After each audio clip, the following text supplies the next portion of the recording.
MiniWarGamer Dave here from MiniWarGaming.com, and these are 10 things I learned about making miniatures. Number 1, it takes a long time. I mean, like, ridiculously long. And if you're like me and you naturally have this immediate gratification condition in your brain, it can be really challenging to wait for the completion of these minis. Like, how long does it take to come up with the concept, sketch it out, sculpt it, be it digital or with clay, send that file to the factory, have them make a mold of it, which is after they make a master print of it, all needing approval along the way, and receiving a completed mini in your hand?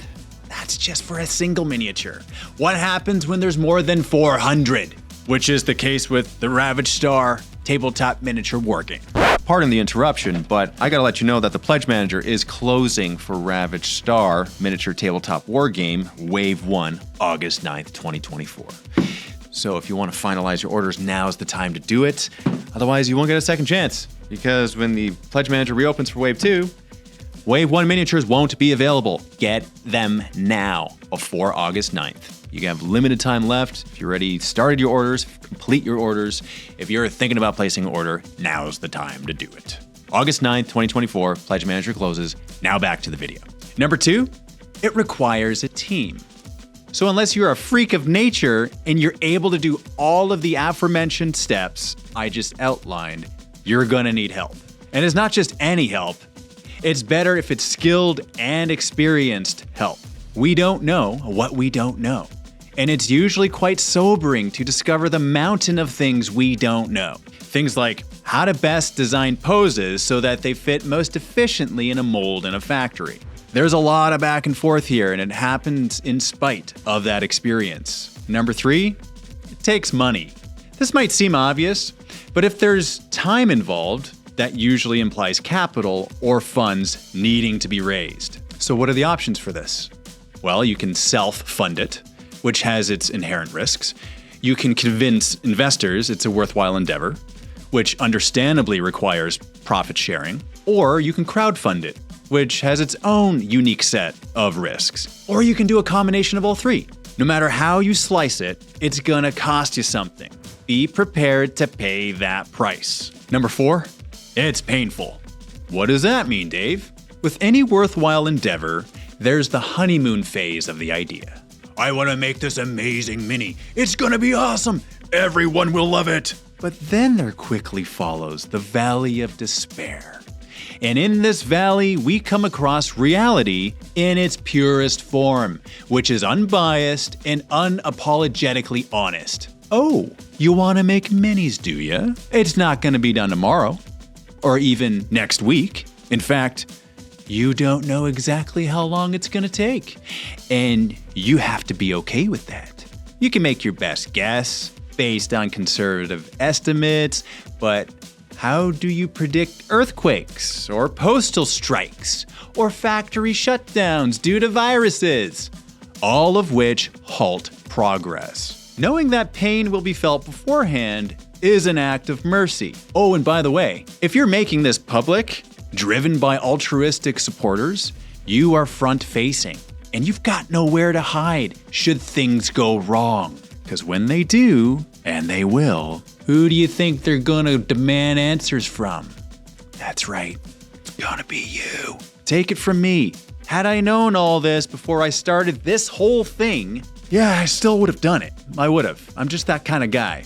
Pain doesn't scare me. It's unpleasant, but after the pain of the Valley of Despair comes the reward. When the miniatures are completed and sent to customers who have purchased them, and they're posting their enjoyment online, and you see this in mass, it makes all of that pain worth it. Every ounce of it. Number 5, it requires feedback. It's one thing for me to say, hey guys, I made a mini, here it is. Like it, please. It's available to buy. You should buy it because it's fun and awesome. And it's a very different thing to say, what minis are we making, guys? These are the ones I was thinking of. Are they also the ones you were thinking of?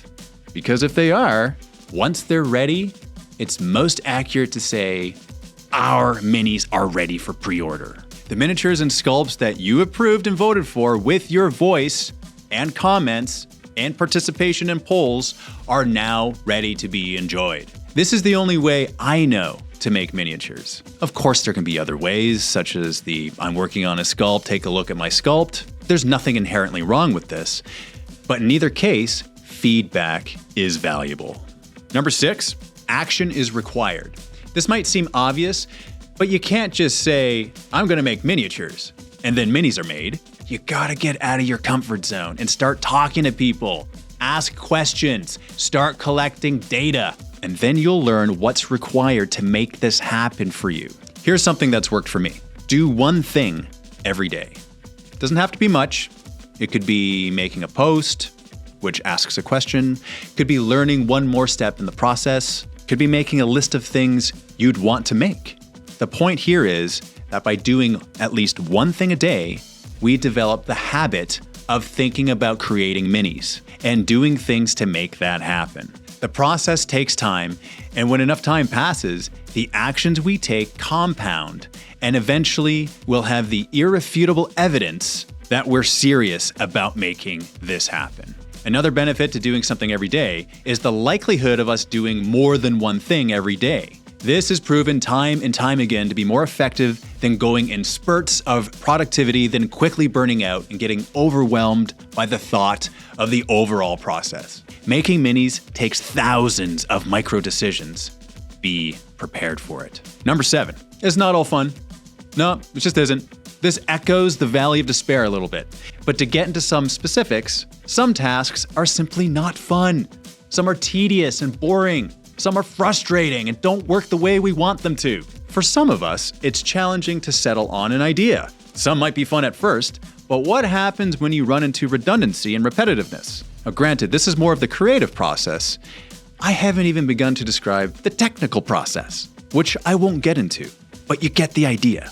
Be prepared for a marathon of hard work. Number 8, commitment. I think a good strategy going into the very idea of mini creation is going with a mindset that is committed. I will see this project through from start to finish, no matter how long it takes, no matter how difficult the process, within reason, of course. I'm gonna make this gold-plated statue and it's gonna cost me $10 million to make. Like, obviously there's reason within reason. And I think the healthiest mindset is one where we say to ourselves, I'm up for the challenge and I will enjoy the process as well as the outcome. Make a plan and commit to it. Number 9, emotional support. I had no idea going into this that I would need the amount of encouragement and love it would take to see this through. Be it family, business partners, friends, or community, it all adds up. I think one would have to be devoid of emotion in order to get through this unscathed. Have some people you can count on to get you through the hard times, because they are coming, especially at unexpected times. When we first launched the original Ravaged Star campaign for Armies of the Veil Touched, there were unforeseen delays in production. This required us to push back the expected delivery date of the miniatures. As much as the reasons were justified, such as factory closure due to COVID, production time overlapping with Chinese New Year, or more sculpts being added to the campaign as a result of community feedback, which didn't factor into the original estimated delivery date, it was particularly hard to read that comment, "When are my minis coming?" over and over again. It got to the point where anytime I'd post anything Ravaged Star related, it would be flooded with these comments, which is completely understandable. It's not like they're unfounded. I would ask the same thing. And depending on the amount of time that passed, I would even be demanding answers. Now, fortunate for us, that Valley of Despair was concluded with the completion of the miniatures, which shipped out to all of the backers of that campaign. This gave us confidence to launch a second campaign, this time introducing 2 additional factions as well as more Veil-touched miniatures. And to top it off, fulfilling a dream we've had for many years, developing a rule set for a tabletop miniature wargame. Number 10, it's rewarding. I've described a lot of the challenges and pitfalls to expect, but ultimately, it's incredibly rewarding. Making miniatures is awesome. Seeing a project through from start to finish, from inception to reality, it's a unique satisfaction that comes only after we've experienced the hardships of making it happen. Being able to say to ourselves, I did that. I made this happen.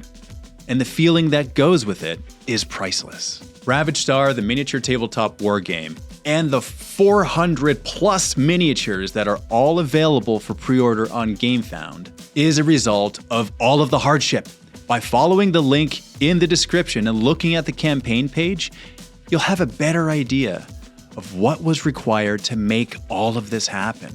The thousands of hours required by the creatives and the community. Let's not forget there's over 1,500 playtesters for this game, has culminated in this tabletop gaming experience. Join the community, participate in the fun, and pre-order your miniatures. One last thought for those who wish to make their own minis. Just move, do it, and share what you're doing, because I want to know. And more of us want to know as well. I'm MiniWarGamer Dave. And these are 10 things I've learned about making miniatures.